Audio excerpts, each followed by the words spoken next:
What's the deal? It's the Richard Hart podcast, man. It's your boy Munchie B, and I got a special guest, two special guests in the building. Everybody, I think the world was introduced to Malik Spellman sometime back, probably before that, but you know the notorious Peacemaker, and he brung his brother along with him also. That got a cold story, Ray. You know what I'm saying? And how y'all doing, bro? I'm fine, man. How you doing today, young man? Oh man, I'm blessed. I'm blessed. True indeed, man. Yeah. What about you, Ray? You straight? I'm all is well. All is well. Oh yeah, man. Though, hey, all right. How I was introduced to Malik, and I don't think you remember, right? Because we was about to start talking about, but we switched to something else. Peacemakers. The first day you had met up with the homies, Okay, I remember that too in Inglewood. right? We was about sitting at the park, I believe. Yep, Yep. B-Loke, Squeak. I remember B-Loke and definitely remember squeaking them. So you must have been like a little youngster in the Yeah. cut or something. Right. No, they picked me up, Trim. B-Loke is resting in peace now. What? I never knew that, man. God bless his soul. He Man. died from a natural cause. B-Loke, it's called. So I went that first day, and I never returned because I wasn't, you know what I'm saying. I wasn't on the peace thing. Like, you feel me? I'm like, you feel me? But yeah, the other homies did they thing. You know what I'm saying? Yeah, shout out to them brothers, man. You know that came by the way of my ex-girlfriend, Miss Toy. You know she's from Inglewood. In HP, you know what I mean? And so Right. she suggested that we get them brothers on, and I try to give props where it's due. It's not like, me as an individual activist or peacemaker went out there and, although I know a lot of dudes from Inglewood, the Squeak Roos and all them, but that's her tribe, and she suggested that. So shout out to Miss Toy. Our relationship didn't quite pan out at the end, as far as longevity, but she's still my hope to die home girl, you know what I'm saying? And shout out to her for bringing peace to Inglewood, man. Yep, and shout out to Queen Streets too, man. Bosco, Yeah. G Love, Donut. Yeah, Bosco, Donut, G Love, especially Donut. I mean, he's an interesting character. He loves his community. The stuff that he was talking about that day, man, was deeper than just being from a gang. It was more black lace. And it was like, man, I never forget. He's like, man, this is all I have. This is all I got. Because that's the hand that was served to him, man. So, I really respect them brothers. And, if you ever notice, you don't see me in discrepancies with dudes that's been in tribes because I respect their struggle. You know what I mean? Them dudes done been through shit that I could never, ever, ever endure. Well, endured. All right. So okay for some that was introduced that became familiar with you due to the show Peacemakers. Before then, I mean, you wasn't no goody good two shoes because I'm familiar with the process. You'd been in prison before. You know what I mean? You off that east side and get gritty off that east side as well as Ray. Could you let us know what led you to prison? Yeah, foolishness and poverty led me to prison. You know what I mean? And I went in there for some major crime that to this day I wish I'd have never been involved in, But on the east side, you don't have no other choice. Either you're going to cook water, you're going to rob, you're going to kill, you're going to do something, because that's the hand that they dealt us. So when I was growing up, me and Ray, and Buddy and a couple of other our partners, man, we was introduced to that PCP, manufacturing that water. And this is not a celebration of my shortcomings, but it's just to let young people know, like, this ain't the road you want to take, man, because the word PCP stand for please consider the plot. And I done blew up. I done been kidnapped twice. You know what I mean? I think I got kidnapped. Was you with me when I got kidnapped the second time? And they pulled a hand grenade and a gun, and that wasn't you? No. Oh, okay. Well, Right, like no, that wasn't me. we trying to remember which kidnapping it was. Hey, so how did you? Because Ray, your Conrad, that's your brother. How did y'all meet? I'll let Ray tell you about that. Malik was a brother that pulled up in the hood, in the neighborhood, back in mid to late 70s. And he was just a brother that had a positive vibe about him, spoke several different languages, and I took a liking to him because my mother liked him. And my mother didn't like very many of my friends or the people that I hung out with or the people that hung out with me. But He was just a solid brother that I felt that I wasn't going to let nothing happen to him. And so I took that stand against anybody that would attempt to try to hurt him, because I was full-fledged from the beginning when this Crip and Blood thing started. This is not something that somebody told me. I was there, grew up in that neighborhood, met Raymond Washington when I was 6 years old. And so I've heard all the stories, most of which are just stories.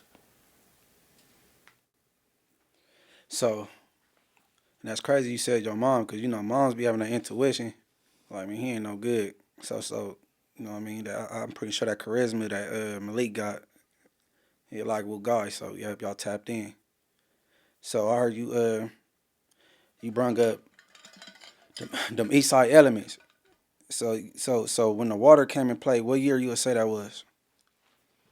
Well, the water was there before I came. It's just that when I got there late 78, early 79, the brother from our neighborhood named White Boy Buddy and his crew and Ray and all them, they was already active with the PCP, manufacturing and, you know, distributing and selling it. It was just a different thing to see. Like one of my experiences off the water, and I'm laughing today, but it really ain't funny. I had a dude in my yard, and I had the water hose on his food. And he was on the ground off that water, talking about he's swimming. You know, we was in front of Miss Bubba house. He on the ground swimming. And we had another homie named Donnie Butler, God bless his soul. You know, he got dipped his stick and kicked that pole and made the wires move. You know, them brown poles, that's almost impossible. It's crazy. And then, unfortunately, I think he killed 2 little Spanish kids or something like that in their house or something. So when I seen him in the county, I was like, DB, what's up, man? And he was like, Dawi, because they call me Dawi on the east side. You know, my TV name is Malik, but Dawi on the east side. And he was like, man, I don't remember nothing, man. You know, he killed them 2 people, man. And that's toe up. They slashed their throats, some little kids or something, you know. So that water, my point is that PCP and them drugs and that lifestyle, man, the game going to send you a bill. You know what I mean? I don't give a fuck what you doing. You could be the hardest blood, the hardest Crip, the biggest dope dealer, you know, the biggest rat in the neighborhood. The game is going to send you a bill. And that's why I appreciate you letting us come on to your show so that way we can try to tap into your audience and let them know, you know, for the youngsters, you ain't got to do what we and you went through. Look at the stuff that it took you through. Right. You know what I mean? Where you unfortunately lost your sight. Then you have these discrepancies with neighborhoods that you probably would have got along with had you not been gang related, or, you know, the hand that was served to you through poverty. So I respect your show, and that's why we wanted to come on and kind of like get them youngsters that may be watching, man. Y'all can still do what Munchie B doing at the end, which is positive, him and Alex. But on the contrary, man, you got to stay away from certain elements if you want to survive in this world. No, that's facts. That's facts. So the water is that one of the cases that ultimately sent either one of y'all to the pen? No, sir. Back when we was growing up, man, getting caught was dope was not an option. You know, you had Daryl Gates, and I figure like this, we was lucky, but if you get caught with dope, man, like the way these dudes be getting caught now, you kind of stupid. You know, we had dope in the car, man. We have a big old bucket of acid in the front, a hole in the floor. You know what I mean? So when the police pull up on us, man, we just pull up and let him roll over the dope. But we throw it in some acid in a bucket, you know, and just run all day. But Yeah, you can almost just keep driving and pour that shit out the window. yeah, but that's destroying that. We just had crafty moves. You know, you get a little bucket, throw some battery acid, a little water in there. If it get funky, man, we just doof, drop it in there. We had a hole in the front on both sides, with the passenger side and the driver's side. They got funky shit, man. The police, we just dropped the pistol and everything and let him roll over. All right. Shout out Raymond Washington. That's Raymond Washington's daughter. Hey Ray, you got any Raymond Washington stories? I must have been around 9, 10 years old. This was 1968, 69. I remember Raymond coming out of the Black Panther party house on 78th between McKinley and Stanford. We was out in front of the elementary school on 78th, between 78th and 79th and McKinley. And it must have been about 30 of us out there, young kids, 10, 12, 14 years old, playing a little football, and he come out of there saying that, pointing at each one of us, you're going to be the baby Crip, you're going to be the baby Crips, you're going to be the baby Crips. And people thought he was saying Crip, but he was saying Crib.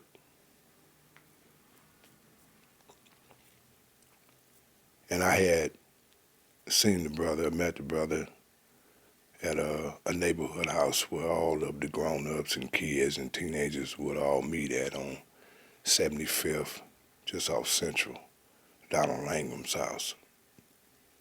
Friend and brother of mine who was about to get out the feds in about a month. But I remember that not sitting well with me. It was like, okay, I don't need a bunch of people around me to become powerful or to become fearful. And I believe that was the start of me not accepting that part of a tribe. So you said you was raised on 70 what? Because I know what Raymond was 76, I believe, if I recall right. You was raised on 73rd, you said? I grew up on 73rd between McKinley and Wadsworth, and Raymond grew up or was raised in the house on 76 between McKinley and Wadsworth. Okay, you was a couple blocks down. That is correct. Okay. You had any interactions with Raymond? No, sir. I was just getting here when Raymond was, I believe, had just passed away or something like that. But on the contrary, you know, on that east side, you know, you got the brothers from East Coast, you got the Swans, the Kitchen Crips, the Florencia Tres, you know, you got down to Avalons. So you got all these different cliques. But when I came out here from New York, running from gang activity in New York, and come out here, man, and it was just east side. You know, it was gang banging, but it was the east side. Like if you from Watts, when I was growing up, Watts was Watts. You know, and even once before on that show Peacemaker I had, they was like, I said something about the brother Squeak Roo from Inglewood. And the reason I said that, a lot of people like made comments like he's not from Inglewood. I'm like, no, but I remember when all the blood brothers from Inglewood was just Bloods. There wasn't no sections and none of that. All I can remember is that they was from Inglewood, and that's what they represented. You know what I mean? So when I made that open statement like that, it wasn't to try to place him somewhere where he didn't belong. It was just a matter of me, you know, speaking something that I wasn't probably familiar with. Yeah, because pre-me, you know what I'm saying, early on, before it was like Inglewood family, the homies, it was the chain gang, and everything Inglewood was pretty much the chain gang, you know what I'm saying? And then these independent gangs came and sprouted up, and then from the show Peacemakers, Squeak Roo is originally from NHP, but he was with the Inglewood families on there trying to make peace with the Queen Streets. So people were saying, oh, he not from Inglewood family, you know what I'm saying? But how he rocking his generation, you know, everybody close knit, you know what I'm saying? That's my point. And see, when I said it prematurely. Like, you know, I just said Squeak Roo from Inglewood. I never thought about sectioning it off or NHP or nothing like that. So the people that really know the history of Inglewood, they got a couple of comments like, nah, he's not from over, which I'm fully aware of that. But one thing I wanted to kind of chime into with the little brothers when I did that show with the Inglewood families and the that whole crew over there, the Queen Streets. They had a little Spanish dude that was from one of them tribes with Bosco. Rest in peace. Rest in peace, Diablo. Oh my God, he was the most interesting man alive. Like literally, he was turned up. He had all the bad females, the cars, the jewels, and we was doing this show. And I believe Bosco was getting a tattoo on his face. These dudes didn't have tattoos on their face that heavy like they got now. Mm-hmm. And other one was his name, Don't Nut. Yeah, Donut. So the little Spanish dude, he pulled me to the side. I mean, he was turned up like a pot of greens, homie, on Thanksgiving. And he pulled us to the side. He said, Brother Malik. He looked around. He said, blood. I respect what you doing. He said, but we gangbang. He said, this all we know. He said, but no matter what we do, you keep this shit going. That's my right hand to God on the holy Ramadan this month. He told me that. Brought tears to my eyes. He said, no, he said, we gangbang, we hardhead, man, we young. He said, but whatever you do, OG, keep that shit going. Hey, that's big coming from Diablo. And he died like a day or two later, right after the show was taped. I don't know what happened, but he was off the beautiful soul. Pulled me to the side, right across from that Roscoe's over there on Manchester. Mm-hmm. And he said, I'm going to say it again. He said, man, OG Malik, that blood. You know, he said, man, we young, we hard-headed, we gangbang, we turn up. He said, but whatever you do, he looked around. He said, keep that shit going. So I couldn't do nothing but respect him, and I kept going. So wherever you at Diablo, you was a fly youngster, and I felt what you said, because it went 1 mile into my heart and then exploded. And he was turned up. Hey, yeah, no, rest in peace, Diablo. He was a soldier for real, and then that coming from him, that's big. You know what I'm saying? Yeah, and I never shared that with too many people, but God is my witness. He told me that. You know, a little young fly youngster with a gang of jewels on. He had all the cutie pie girls, 2 or 3 cars. I think he was of Mexican descent or something. Right. But he pulled me to the side. Ray was like, whatever you do, OG, keep that shit going. And was serious, looked me dead in the eyes. And in my soul, I knew he wasn't going to make it. But I didn't say nothing to him. But the way he hit me, because he pulled me to the side, you know, with him and that little crew, they worked as on an honor system. So whatever one do, if they all agree to it, they agree to it. When they did that show, man, I was honored, man. Because it wasn't about a Crip and blood or blood on blood thing. It was really about the city of Inglewood and those fine residents over there that accepted the challenge to change with 2-parent households. So it was really a situation of me trying to save myself or my own family. It's a host of people that's pushing peace out here, and you got when I first met he rest in peace now, man. He tried to stop the dude from doing the graffiti, Looney. Oh, Looney, yeah. You know what I'm saying? Big Chip from Gardena, Skip Townsend. Skip Townsend was trying to chase me down for years, and then he finally caught up to me on everything. And then Syke, because I remember I was going to this continuation, Jonas Salk and Hawthorne. He came in there, dark skin, stubby. You know what I'm saying? He had the Dickie suit on. He was telling his story, but he was talking real gangster and graphic. He had everybody captivated and quiet. But I'm like I seen him before, but I was just, you know what I'm saying?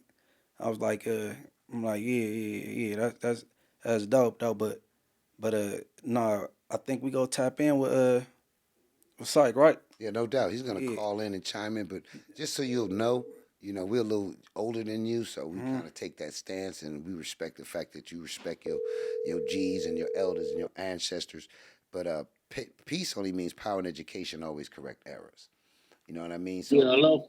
Syke, salam alaikum, Ak. Yeah, we go down back. Hey, you know what? But what you saying that you know your wording is everything. That's why a lot of people be turned off with the word. Oh, it's a peace treaty. So you got to say stuff like, we got to have a ceasefire. Right. Well, what I did was I came up with the term and coined it phrase called. Phone kind of raggedy, but we gonna bear with it. Yeah. What's up, Syke? This is Malik and me and Ray and the brother Munchie up in here, man. What's the deal, Syke? What's going on with it, Munchie and Alex and Malik? Got the homie Ray up in here, Rev. So you know how they go. Ray, the name sound familiar. I'm not familiar. The homie from the tribe, man, that was you on the phone with the other day. Oh, my G homie. Yeah. That just got off from doing 40 years. Yeah. Yeah, I was gonna get into that after we was done chopping it up with you. Hey, Syke, I was just telling them. I remember when I was going to Jonas Salk and Hawthorne and Big Ship, Sleep from School Yard, Loney from Mansfield, and you was with them, and then you came up there talking, and you was real graphic, and you was straight cut with him. And I'm like, he had all my classmates captivated. He was keeping it all the way 100 in the band. I'm like, man, it seemed like a scare straight documentary. You had students spooked up in there. I'm like, yeah, that's crazy. Well, truthfully speaking, it wasn't really scared straight, bro. It's that in the black community, men need to be men. Man, like, we not teenagers and junior high kids no more. We leaders, man, and we have to guide our youth where we need to guide them and what direction they need to go in. And so when I was coming up there, I was already experienced, man. Just from the California Youth Authority, I went through that 11 years and maybe 8 months of just a bunch of bullshit that you have to adapt to your environment. So when I was in Nellis, and I ain't gonna drag this out with y'all because I know y'all got some other things going, but let me just give you a little brief why I was coming to Jonas Stark like that. Because Crip and Blood is all right. And so you all right to be where you from. But if you with the bullshit or some falsehood shit, we need to run you out, man. We need to run you down, man, because you with the bullshit. The wars that's going is fake-ass wars. They not real war. It ain't no war about money, drugs, property, territory. The real war that United States of America fight over. We not fighting over, we not having them type of wars. We having like teenage, junior high wars and bullshit, and real people are losing their lives. And I wasn't with that shit no more, man. I ain't with that fake shit. If we gonna go to war, let's go to war on some real shit. Let's strap down and get with the motherfuckers that's holding us back and oppressing us and doing all this shit to us. But you can't give that to tender ear people like how y'all was young. I couldn't just come out and give y'all the real deal Holyfield. Like when you go to prison, you up against the ABs, the M's, you know, you up against the real deal. And they playing for keeps. They not playing all that little teenage shit we play. Then you got black men talk about, oh, I don't fall out of that structure. Hey, homeboy, sometimes, nigga, you with the wrong structure, you gonna fall up under this structure or your ass gonna get knocked. Facts. See, some blacks, we be playing games with a lot of people that's in our race that's foolish. We playing a lot of games, homie, right now with our race. And if you go look in that cemetery, so many Crips and Bloods lost their lives for some bullshit when you look back over it. Like I was telling my homie last night, man, there's so many Swans dead. Man, there's over 300 Swans, man, that was good niggas that I grew up with, my G niggas, my G homies. Man, Big Red, Chuck. A lot of these little dudes don't even know nothing about Big Chuck. Chuck was 16 when he got killed. That's my G homie. That's Reno little brother. That's Big Red's and Reno little brother. They got killed. Chuck got killed before both of them died. Right. Man, these little dudes they need guidance and history, and we need to. Don't be bragging off the bullshit that you did. Like, I don't brag off the bullshit I did in Y because I had to bust some niggas up. I bust a lot of niggas up in there. And every nigga in the streets from every hood know that Big Syke from Swan, I bust your homie up. Or he bust me up, one of the two. But I got down with you niggas. You ain't going to pack me out and get away with that shit. I'm going to be on your ass. Every institution I went to, if you did something to me, I'm getting your ass. If I catch you in Paso, that's your ass. If I catch you in TS, oh, that was your ass, homie. I ain't play no games in that Y. If I catch your ass in Preston, man, I'm getting off on you, homie. Hey, see, but back in your days, y'all had to kind of be on offense more. So it's more, these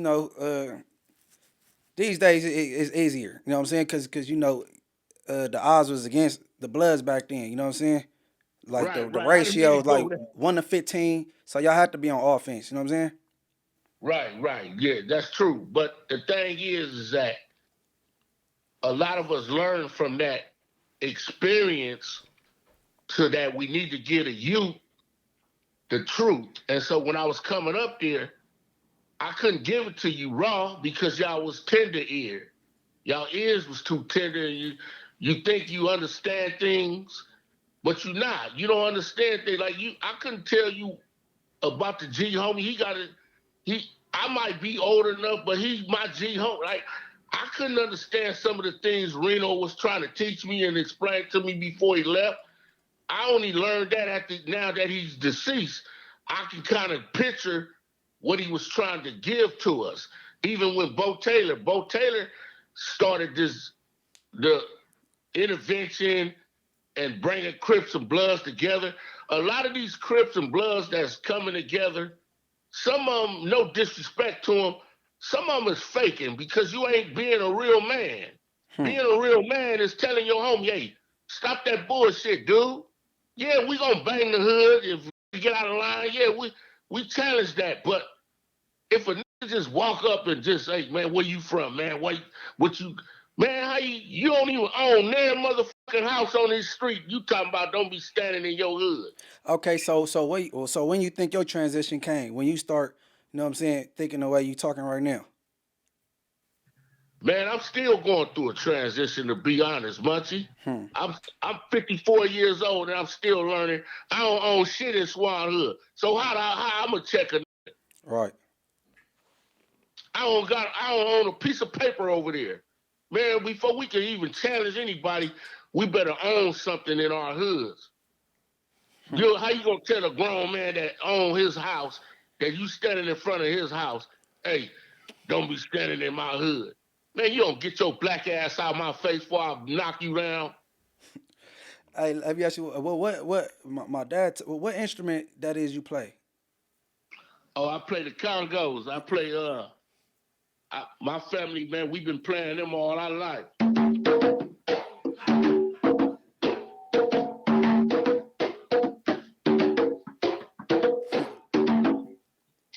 Yeah, my pops said he used to enjoy listening to you play the congos. That's what's saying. Yeah, your pops is my G homie. Yeah. No, that's what's saying. No. Yeah, he's my G homie. No, that's what's saying, man. Yeah, I didn't mean to go on to that, but man, sometimes, man, we need to teach our youngsters how to be real men and women, man, and stop all this faking and flossing, faking like we rich, but we poor. Rich people don't show that they rich. They act like they poor. You get it? Hey, but your approach is cool though, and I wouldn't be worried about tender ears, because you got to get a raw approach. So you know what I'm saying? You can't be like PG-13 with the shit, or they ain't gonna take it serious and take heed to the message though. So you know what I'm saying? That's just the stage is right. Like right now, the stage is right. The stage is right because I don't believe a lot of Crips and Bloods still want to continue with the bullshit because we came too far. This 2025, so we pretty much know the games that's being played on us.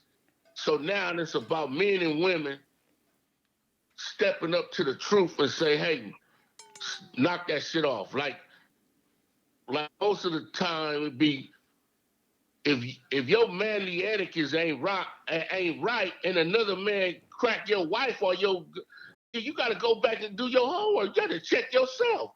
Why did you lose your manly etiquettes? Your hygiene poor. You ain't brushing your teeth. You ain't taking no shower. Man, a woman don't like that shit. A woman like a man to take care of himself. And if she see another man that his A game is right and his game is right, man, your ass is out the door, homie. Man, no, most women don't want no hand peck ass nigga. So if you getting into it with another man over a female, you gotta check yourself and see why she like for instance, you can't a gentleman can't hang with a hood woman. A hood woman don't understand. Me open up the car doors for her. And, man, she think that shit's soft, but girl, don't you know this a gentleman, girl? You got a motherfucking gentleman on your hand. Hey, but that's You why got a real females. man, girl. No, females. That's where they mess up at though, right? Because they pass up Yeah. on the good dudes, and they looking for the same the police looking for. You know what I'm saying?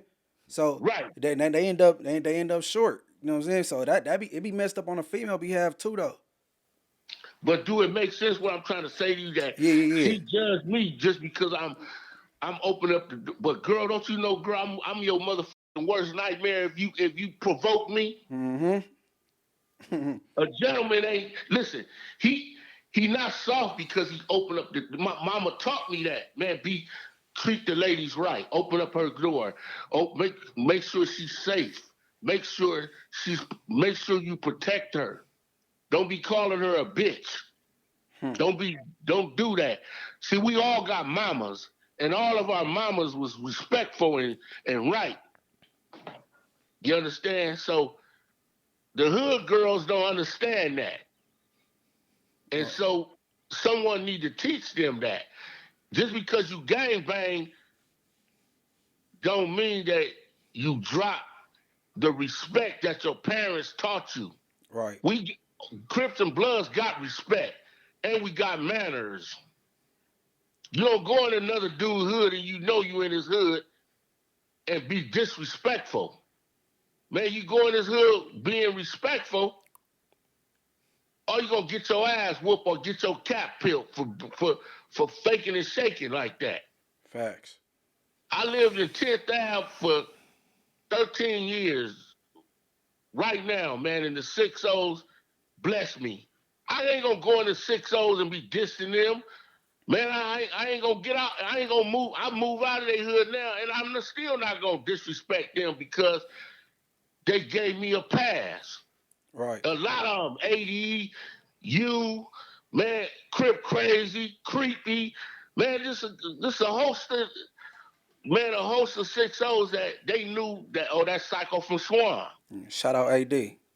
That's my boy. All them gave me a blessing, man. I lived over there 13 years without an incident. Hey, Yeah, Syke, go. this Yeah. Dawit. Hey, I wanted to kind of get you to chime in too on the truth and consequences of this gang banging, and you paid the ultimate price, man. And I think these youngsters need to hear from you the ultimate price that you paid, man, for this. It ain't just the homies and kicking it and whooping ass, because the game definitely, like I said, man, is gonna send a bill, man. What kind of bill did the game send you? I lost my mama. There it is, there. My mama was shot in the back of the head after 11 years, 8 months. I spent away from her. I was only out with her 3 weeks. But if I didn't embrace Islam, I probably would have went crazy like I wanted to do. I wanted to hurt other people's family.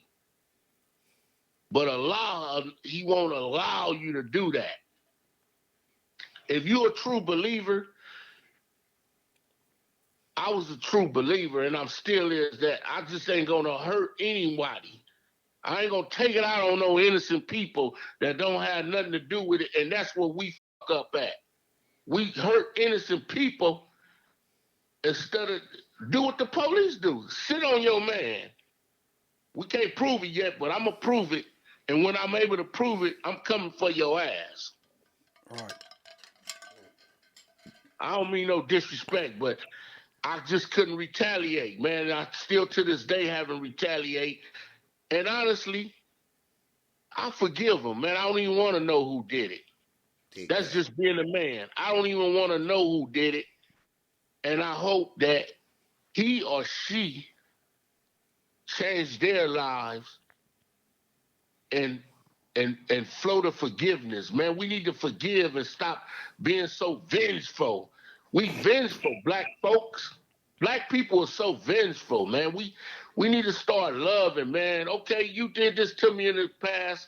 Okay, man, I forgive you, man. But try that shit again, homie, and yes your ass. Yeah, that's crazy. Joker from H.A. Gangsta got a similar story with his mom. That's crazy. Right. Honestly, much I forgave the person. I don't want to be around you or none of that. I don't want to know who did it. I'd rather leave it as it is because I went to jail for a murder. I killed somebody's father. So what goes around comes around. It don't come around exactly how you put it out, but it's true. Treat people how you want to be treated. If you want to be a fuck up, people gonna treat you, man, you gonna have a lot of issues. You busting at niggas gonna be busting at you. Motherfucker, you don't even know motherfuckers just busting at. Man, shit gonna just be happening to you because that's what you doing. That's what you putting out. The energy that you put out is gonna come back. So if you want a lot of love, I don't want people to be scared of me. I want people to have a lot of love for me. Right. Like that wise shit got a lot of motherfuckers thinking that I'm still the old psycho. You know, me and my crimey, we changed. We did what we had to do, man. Me and him was like Batman and Robin. Who's your Man, who's your crime me? the hooligan. Okay, okay. Wow. The hooligan poop. A lot of motherfuckers don't like him because he a beast. He just a monster. You shouldn't be a buster. You shouldn't be playing a motherfucker faking. Shout out to the hooligan man from Dowie off that east side. I You know, think I done chopped it up with them brothers, and I just wanted to like kind of give you a little insight, Munch, and let you know that you on the right trajectory as far as trying to do something different with your life and guiding these young people along that path and giving them some insight to what it's like on the negative tip, and you dealing with personalities in the public because of your affiliation or whatever you're doing. But at the end of the day, I really wanted to kind of self-invite myself onto your show because I heard you spitting when Big Flossie was on here. right. And I said, this little brother's sharp. I always envisioned you right now, if I had to just stereotype you or cast you, you'd be a damn good attorney. And you funny than a motherfucker, but you'd be a damn good attorney. No, I appreciate that. Yeah, you'd be a damn good attorney because you have an analytical mind. I watched you. I watch how you think.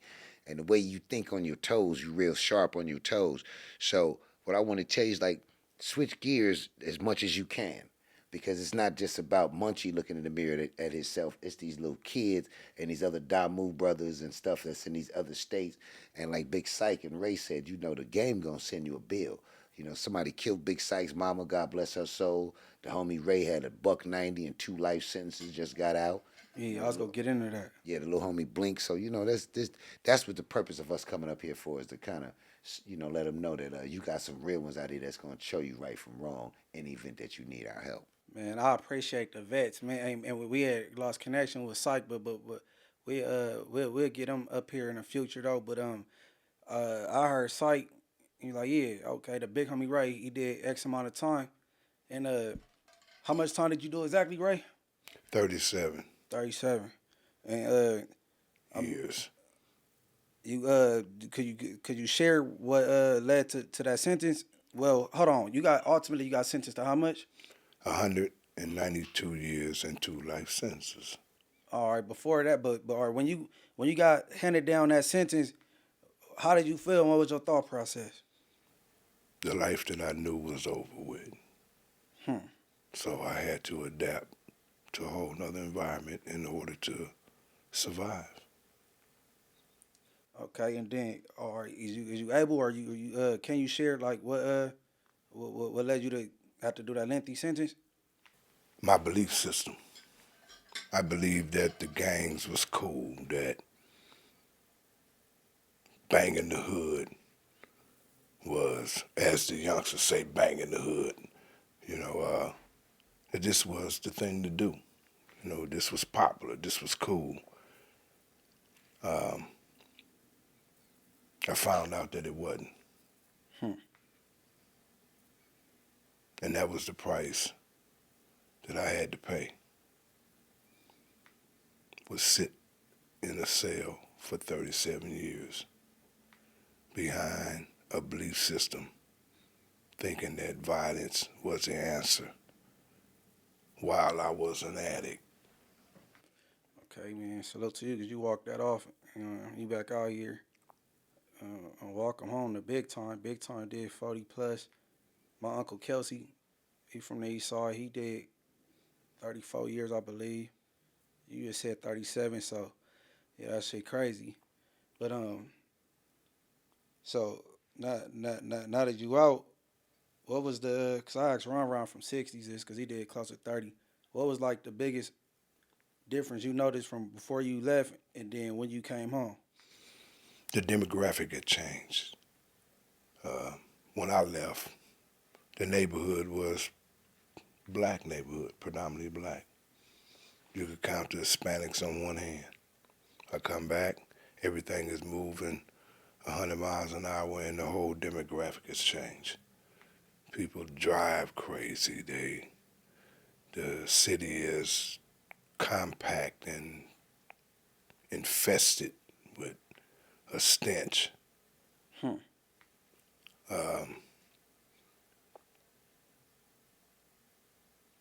The people are really cruel out here. They mean. Everybody seems to be angry.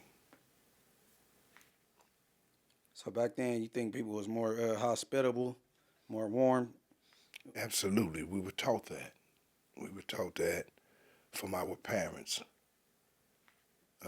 You were taught that from your neighbor. I remember if you did something and the neighbor saw you doing something wrong, she gonna spank or he gonna spank that behind and then take you down to your parents' home, and you got an ass whipping coming from them too. And then when your uncle get there, he gonna whip your ass. So you had multiple ass whoopings coming. But that was the way that we was taught respect. And then the drugs came into the neighborhood. You know, PCP, heroin, teas and blues, all the different type of drugs that were back in the 60s and 70s didn't do the damage that crack cocaine did in that neighborhood, in our neighborhood. That's true. Crack cocaine is the first drug that has ever made the black woman leave her children. Heroin couldn't do it. PCP couldn't do it. Teas and blue pills couldn't do it. But when they came with that girl, that crack cocaine that was genetically designed to attack that biological system of black women in particular, that's the first time you started seeing women leaving their young daughters with the dope man, 10, 11 years old. You know, there was a lot of atrocities committed during that cocaine era. And when you see Trump and them on the brothers from Salvador and them places like that, that's because Oliver North, who was a military official, he cut that deal to arms for the cocaine. They dropped that stuff off right in our neighborhood, man. I know quite sure Alex can attest to that. You know, we used to see the cocaine with Ronald Reagan's face on it. You know, all them liquor stores in the ghetto, all them houses, all that shit was paid for, man. You know what I mean? It was paid for, man. So, you know, when you see a situation like the way it is now, just for you young people out there, man, we ain't always been eating out the trash and, you know, fucked up in the head and stuff like that, man. You know, that was by design. When I first came out here, they had water bottles on people's grass. You know what I mean? They had all the housing in South Central was paid for. You know, the average house probably cost like $20,000. You know, 30,000. Now them houses $600,000-$700,000, man. So, you know, it's just a crime against humanity when you see all the fish markets that them brothers and sisters that came out of World War II came to California from Long Beach and Louisiana and all that. And then the children today, they can't identify with us being entrepreneurs. It's almost like a Black Wall Street was burnt down.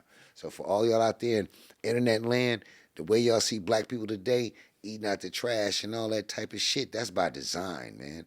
That has nothing, absolutely nothing to do with the plan that they set out to do. Just remember, California built 26 new prisons and not one new university since 1984. I watched it double from the start of my incarceration. From 17 prisons, the population was around 70 to 75,000 inmates. Within a decade, the prison system had doubled to 34 prisons and over 160,000 inmates. And this was, crack cocaine played an integral part in this prison explosion. So yeah, the damage that the crack cocaine did to the neighborhood, and it was a choice. You know, I made the choice to start using that drug. You see, when we was using it, it was, they came at the word crack because it was like $50 pieces, $100 pieces, grams and whatnot. So you just had to crack off. That started on the east side.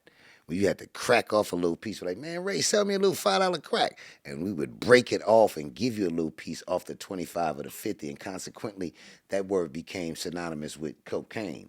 But that started on the east side with Nanny Pooh and Bird and all them dudes. Remember when, what's the other homie name? Chicken and all them. That's who started it, Chicken and them. And I think Nanny Pooh, one of them was involved with it, with the babies or whatever. I'm not certain on it, but I know that crack cocaine destroyed our community.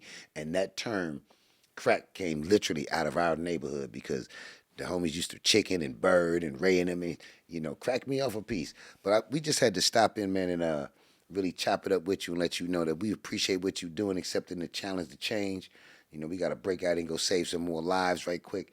But you keep doing what you're doing, Munchie, and put the earplugs on when it comes to the soothsayers out there and the noise, man. You gotta block out the static and electricity.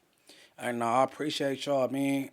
Brother Malik, Ray, man, shout out Syke, you know what I'm saying? He chopped it up. And, I doubt Ray got any social medias he want to pass out because you ain't used to all the social media world, right? Social media, what is that? Like, all right, like you Facebook, Instagrams, or anything you want to shout out and all that shit. You ain't have no knowledge of what that is. I figured that. Didn't pick up a cell phone till about 10 months ago. You been out 10 months? I've been out 10 months, so I don't know nothing about this new technology. And, yes, it gets frustrating. That's maybe a conversation for another show, because I am, I'm green. Yeah, man. Yeah, I don't know if Brother Ray in a relationship. I'm gonna have one of the young homegirls, Buzz Ray Dale, man. Ray need to raise some sexual healing. Yeah, man. Oh, everything, man. You gonna bust her guts out though, so she might as well get ready, baby. I hope you got a trampoline inside. You gonna jump up and down in you. Oh, wow. What about you, Malik? You got any handles you trying to throw out there? I mean, you can hit me, Malik Spellman, on Instagram or Facebook. But if you want to find me, catch me in the ghetto. Catch me in Inglewood. You know what I mean? And one day I want to come on and talk to you about the time when you could pull it up in the LA Times when Big Cat and myself and some other brothers, basically there was a situation in Inglewood where the brothers in Inglewood was having discrepancy, and then they called Big Cat, who happens to be from 60s, over there to kind of like talk to some brothers over there. And they put that shit on the front page of the LA Times. Maybe Alex can pull it up for you. Oh, we gonna find that. What year was this? This was like, jeez. It was recent, like maybe 10 years, 15 years ago, but it was crazy because... 15 years ago. Yeah, they put in the paper, Rolling 60 helps out the Inglewood gang situation with Big Cat. You know Big Cat, Kevin Doucette. So you can pull it up in the newspaper. I wanted to talk to you about it, but I know just a half-baked version of people like, what the f*** are you talking about? No. If we go double back, I'm going to do my due diligence on that. Do your due diligence on that, man. But I didn't want to pull that up, though, because of... the respect factor, but shout out to Big Cat for that, and it was on the front page of the newspaper too. Quite phenomenal, and it worked out. That's crazy. I might have been in jail. That was my jailbird days, man. Yeah. But look, man, for the viewers, man, we on iHeart, Spotify, Apple Podcasts, Amazon. I'll be at home like Alexa, play Richard Hart podcast. You know what I'm saying? So I want everybody to tap in on Tap Out, man. And thank y'all again for coming through, man. Thanks for having us, man. Appreciate it. Yep, and we out of here.